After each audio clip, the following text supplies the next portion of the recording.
Well, good evening, class. We're going to do a little lesson on iron mining in Minnesota. So there are three iron ore ranges in Minnesota. They were very important to the nation's economy. They helped us win World War II, so let's jump right in it. The names of the three ranges are Vermilion, Mesabi, and Cuyuna. The Vermilion was the first one to be mined. The Mesabi was the biggest and the most important. And then the third range, the Cuyuna, here's your fun fact there. It's a blended name. So the man who kind of prospected and found the iron there, his name was Kyler Adams, and he had a dog named Una, and his wife put the two names together to get Cuyuna.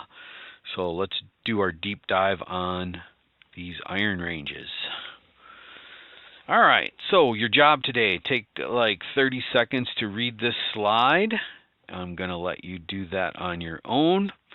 But how did the little guy lose to the big guy on the Mesabi? What is the mystery of the appearance of Miner's Lake? And the underground mine, why is the Sudan underground mine called the Cadillac of mines? Those are your three jobs. So let's start out with the Pioneer Mine on the Vermilion Range. So it's located in the small northeastern town of Ely, Minnesota. At one time there were 5 iron mines near Ely. The Pioneer was the biggest and most productive of these 5 mines. Miners worked in this mine from 1888 to 1967, and what's wild is they sunk this shaft down there, and then they had 17 tunnels going off of this central shaft, so there was mining going on at all levels. And when the poor thing closed in 1967, it had reached a depth of 1,800 feet. Next up, we're still talking about the Pioneer Mine, and the picture to the right was a long list. I snapped a screenshot of this photo, and it's the men who were killed working in the 5 mines around Ely, and you see that the Pioneer is listed in a couple places on there.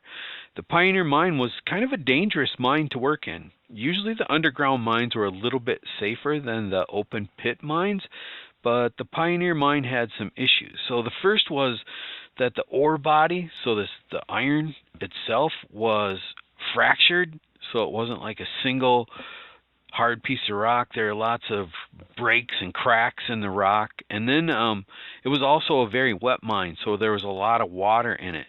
And when you pick the broken rock and the water, you mix those two ingredients together, what happened was you could get sudden flooding.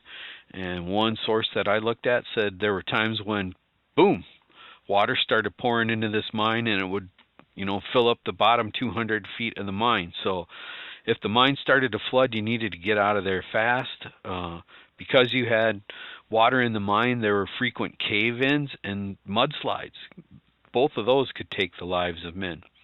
Now, there are accidents with blasting where people got too close to the blasting itself, or when they blasted the ore loose, sometimes that could cause weaknesses in the structures, and when you went in to go remove the blasted rock, that's when cave-ins could happen.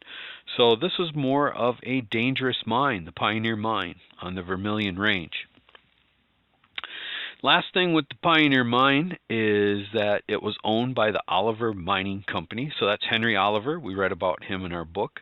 And over the course of its lifetime, from the late 1880s to 1967, when they shut the mine down, 40 million tons of iron ore had been pulled out of that mine. Now, there was still probably a lot of iron left in the mine when it was shut down in 1967. It was just too expensive to operate. Steel making had changed a lot in the late 1950s, and the need for the iron ore that came out of the Pioneer Mine was something that the new steel makers didn't need to make. Now, the unusual thing then about the Pioneer Mine is that when it closed in 1967, you don't need to run the pumps anymore, so they were shut off. So immediately this mine starts to fill with water. During its lifetime, they had to pump 1 million gallons of water a day outside of this mine. So Starting in 1967, the tunnels start to fill up, and this water causes some of the tunnels to collapse. There's a science word for it. It's called subsidence, and it just means that the ground is going to start to drop. And over time, that ground has dropped 140 feet, and the lake started to form after 1967 because this was the low spot in the land, and that's where the water collected. If you worked in the Pioneer Mine, April Fool's Day 1967 was a rough day because that's when you got laid off and you were told that the mine was closed. All right, we're going to jump 30 miles south and west of Ely, and there's actually two towns there. They're called Sedan and Tower, and we're going to do the Sedan mine on the Vermilion Range. This is the oldest iron mine in Minnesota. It's the first one that went into production in 1884. It's also the deepest. So when mining closed in 1962, on this mine it was half a mile deep. Now the rock that came out of this mine was called hematite, and it was a very dense, hard rock, and it was very expensive to get out. And up until the 1950s, the steel makers loved this rock. You know, when they mixed up their ingredients for making steel, the iron ore, the coal, the limestone, the final mix put into that ingredient was some iron from the Sedan mine.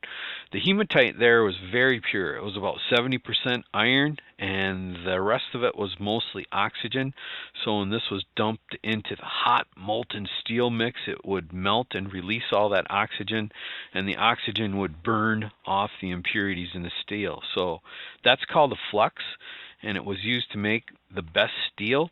And again, in the 1950s steel making changed. They learned how to inject oxygen right into the melted ore to burn off any impurities.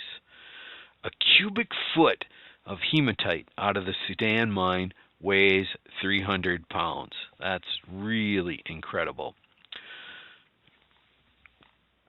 All right, the Sedan mine then. It was started by Charlemagne Tower. And the weird thing about Charlemagne Tower is that he is a Pennsylvania businessman, and he was in the coal mining business, but somebody had persuaded him that, hey, there's money to be made out there in the wilderness of Minnesota, and he's the guy who got convinced to invest in the Sedan underground mine. The Sedan started out as 7 open pit mines, but because of the way the ore body was slanted, the deeper the men dug in the open pits, the more dangerous it got because you had rock overhanging. So in the 1890s, this mine closed up and it went to an underground operation. You can see it's far less productive than the Pioneer mine in Ely. They pulled 40 million tons of ore out of the Pioneer. This one only gets 15 million tons. It was a lot harder to get the ore out of there because of the hardness of it. The name for the Sedan mine is actually a joke. One of the first managers of the mine, when he had to move to Tower and Sedan, was shocked by the very cold winter, and his joke was to compare the mine to Sudan in Africa, which is a very hot country. The name stuck. It's still known as the Sedan mine today. The Sedan mine was a very safe mine to work in. The miners actually mined from the ceiling. They would drill holes in the ceiling and blast, and then they would go in and they would dig out the loose ore, and then they would build up the floor so that they were always close to the ceiling. So there weren't a lot of deaths from accidents in the mine. They didn't have the water to deal with like in the Pioneer mine. Let's see what we got next. Okay. The Sedan mine. It's called the Cadillac of mines, and that's because its ore was very valuable to the steel-making companies up to the 1950s. It would be dumped into the steel mix to burn off any impurities. It might also be called the Cadillac of mines because it was very safe. But probably the best reason is that its ore was very expensive and it was a special ingredient in making the best steel. Today there's a physics lab at the bottom of the mine. It's operated by the University of Minnesota. You see a little bit of artwork on the wall there. It's orange in color, and then the big machine down in there is what's called a neutrino detector. So it's a physics lab. The other weird thing about the Sudan underground mine today is that it has a huge colony of little brown bats. I'm kind of going over time on this, but it's just such an interesting subject. So let's jump to the last of the three iron ranges. In Minnesota, we have the Mesabi Range. Now, the Mesabi Range is prospected first by some brothers from Duluth, Minnesota, and their name was the Merritt family, the Merritt brothers. Leonidas and Alfred were the leaders of the Merritt brothers. There were 7 brothers in all, and sometimes they are nicknamed the 7 Iron Men of Minnesota. So they found deposits of this new iron near Mountain Iron, Minnesota. And the Mesabi iron is a little bit different. It's looser, it's not as hard, it's powdery, it's a lot easier to mine than what you had on the Vermilion Range and in the Pioneer Mine and in the Sudan Mine. So they're starting to develop their first mine, and once you dig out the ore, you have to transport it over to Duluth, so that means building a railroad, and all of this was very expensive. So this family was trying to do that, but they needed some help, they needed some money, and they went into business with probably the richest man in America, and his name is John D. Rockefeller. So again, the big problem that the Merritt brothers had was coming up with the money for the mines, the workers, building a railroad, a port at Duluth, and then getting a fleet of ships that could transport the ore from Minnesota to places like Cleveland and Chicago and Pittsburgh, where they were going to make the steel. So this is the dream of the Merritt family, was to develop the Mesabi Range. This is a picture of, this is the Hull Rust Mine in Hibbing, Minnesota. So the Mesabi is the most important iron range. It produces the most iron. It's the mines here, help win World War II.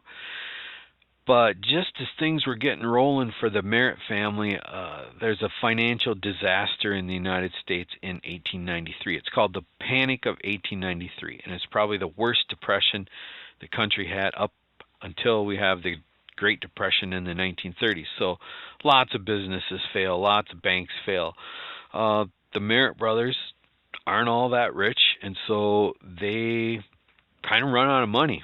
And in their business relationship with John D. Rockefeller, the richest American, he did not run out of money in the Panic of 1893, and so he squeezed the Merritt brothers out of their mining operations.